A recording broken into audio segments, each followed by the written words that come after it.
They're shocking. God showed his wrath to thee. They're cruel and outrageous, and for most Americans, simply beyond the pale. Thank God for dead soldiers. But should they be against the law?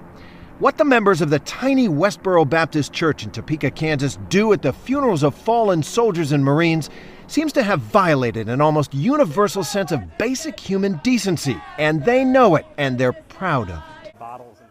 Protests turned destructive in downtown Seattle tonight. Here's what we know as of 10 o'clock. Protests started at about noon today in Seattle, but turned destructive right around 4 p.m. when someone lit a Seattle.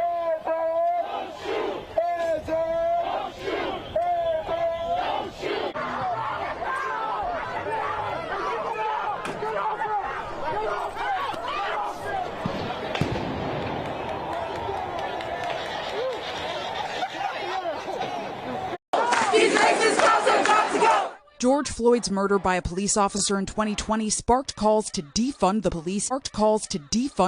Christians practicing something that has nothing to do with Christ. That's right. If they have read the Bible, if they have read the scriptures, if they say that they worship Christ. Test that is set up here, signs, class of 2025, I want to feel safe at school. Just some of the signs, the sentiment here. We've got one over here that says stop the violence, gun control now. And then right over here, tell the 21 families he had a right to buy that gun. Across the USA, arrests in South Carolina. In Phoenix, protesters were tear gassed as they converged on the state capitol.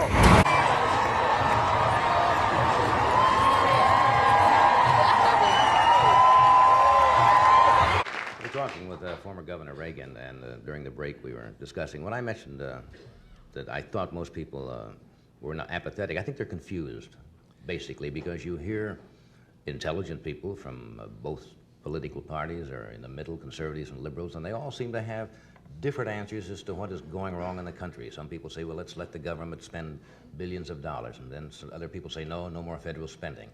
Let's give the tax rebates. And the other intelligent people say, no tax rebates, we've got to do this and do that. So everybody is confused. How do you see the thing? How are we going to get out of this?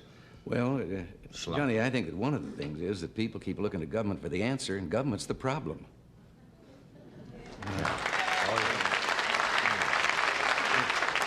A moment ago, you asked, about people and feeling not only confused, but low and down in America. First of all, the American people, if they would just take a little inventory and look around, you triple our troubles, and we're better off than any other people on earth. And we've asked so much of government, and we've gotten in the habit over the last 40 years of thinking that government has the answers. There's very little that government can do as efficiently and as economically as the people can do themselves. And if government would shut the doors and sneak away for about 3 weeks, we'd never miss them. Now,